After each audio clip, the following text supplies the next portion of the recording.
I think India is a great power which sets its own national interests, determines its own national interests, chooses its own partners. And we know that India is being subject to enormous pressure, completely unjustified pressure in the international arena. So just recently, Zelensky, or I think someone from Zelensky's team it was,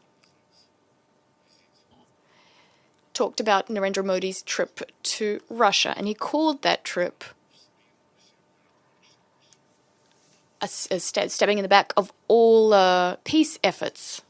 So that was very insulting, and the Ukrainian ambassador was called in, and the Indian Ministry of Foreign Affairs talked to him about how he should be behaving.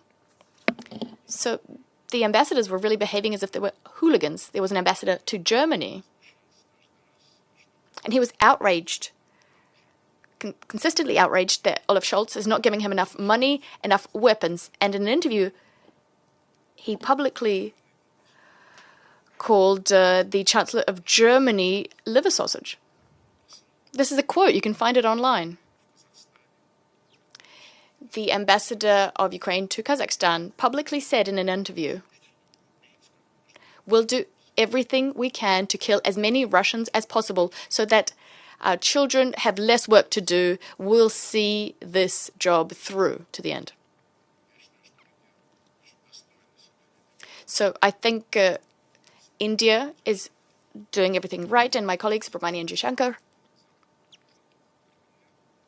after a tour of Western states, answering questions, including the question, why are you buying more oil from Russia? He cited statistics, and those statistics showed that the West has also increased its purchases of gas from the Russian Federation, despite some of the restrictions that have been imposed, gas and oil as well. And then he went on to say that India will decide for itself how to trade with whom and how to defend its national interests.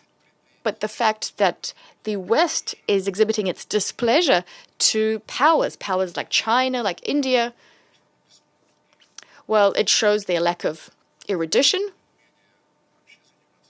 their inability to partake in diplomacy, and also it speaks to the failure of political analysts.